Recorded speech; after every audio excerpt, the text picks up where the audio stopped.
అయితే నడుస్తుంది. సార్, కేంద్రంలో భారీ కసరత్తు, ముస్లిం కసరు మంతులేరి సీనియర్ల ఇంటిదారి అయోధ్య ప్రకంపనలు.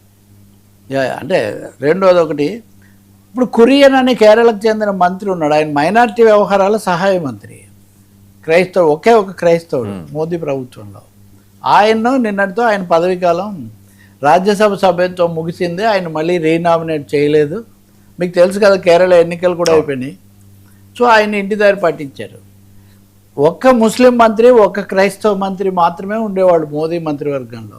ఆ ఒక్క ముస్లిం మంత్రి మా సయీద్ అబ్బాస్ నఖ్వీ, ఆయన కూడా 24 తర్వాత ఆయన కూడా లేరు. అంటే ఇప్పుడు వర్మ భిన్న మతాలతో కూడిన ఈ దేశంలో కేంద్ర మంత్రివర్గంలో ఒక ముస్లిం మంత్రి, ఒక క్రైస్తవ మంత్రి కూడా లేరు.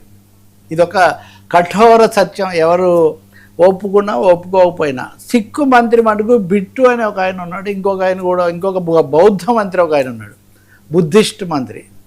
అంటే బేసిక్గా ఈ బిట్టు అనే ఆయన్ని కూడా తగ్గిస్తారనుకున్నారు, కానీ పంజాబ్ ఎన్నికలు ఉన్నాయి, ఆయన తగ్గించలేదు, నామినేట్ కూడా చేయలేదు. ఏం జరుగుతుందో మనం చూడాల్సి ఉంటుంది. కానీ ఈ నేపథ్యంలో ఊరికనే తగ్గించలేదు, మంత్రివర్గ పునర్వ్యవస్థీకరణకు సిద్ధమవుతున్నారు. 12 ఏళ్ళు పూర్తి చేసిన సంబరాలు ఇవన్నీ జరిగినప్పుడు కనీసం శివరాజ్ సింగ్ చౌహాన్తో సహా కొంతమంది సీనియర్ మంత్రులను మంత్రివర్గం నుంచి తప్పించి రాష్ట్రాల బాధ్యతలు, సంస్థాగత వ్యవహారాలు అప్పగిస్తారని బలంగా నమ్ముతున్నారు. నమ్మడం కాదు, నిన్న ప్రధానమంత్రి గారు వెళ్ళి రాష్ట్రపతి ద్రౌపది ముర్మును కూడా కలిశారు. ఇది కూడా మంత్రివర్గ పునర్వ్యవస్థీకరణకు ఆమెకు ఆ సమాచారం మూలం రాష్ట్రపతి చేయాల్సి ఉంటుంది కాబట్టి వెళ్ళారు.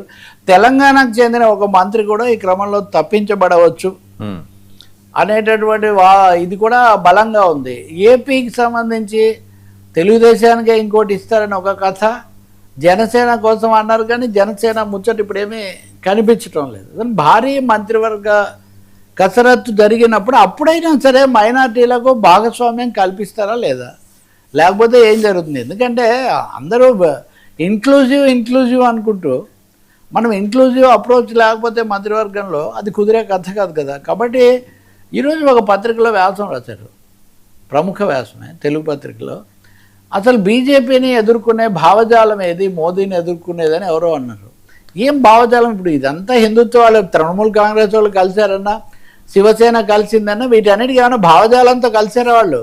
అధికార దీంతో కలవడం తప్ప ఇంకోటి కాదు.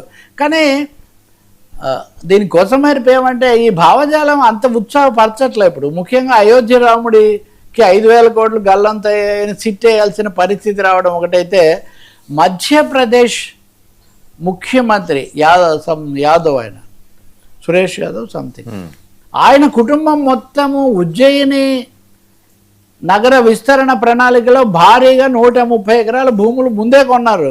ఎక్కడైతే ప్రాజెక్ట్ రాబోతుందో అక్కడ భూములు ఆయన భార్య, ఆయన కుటుంబ సభ్యులు వీళ్ళందరూ ముందే కొన్నారు.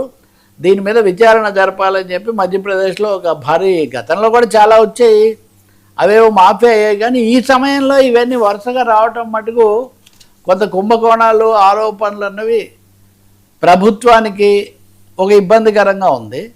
కర్ణాటక ప్రభుత్వము ఆర్ఎస్ఎస్కు నిధులు ఎక్కడి నుంచి వస్తున్నాయి, ఆర్ఎస్ఎస్ని ఎక్కడ రిజిస్టర్ చేశారని ఒక అధికారికంగా ఒక లేఖ రాశాడు ఆ మంత్రి ప్రియాంక ఖర్గే. మీకెందుకు చెప్పాలి, మేము బ్రిటిష్ వాళ్ళ దగ్గర రిజిస్టర్ చేసుకుంటామా అని ఆర్ఎస్ఎస్ అధినేత ఆగ్రహం వ్యక్తం చేశారు.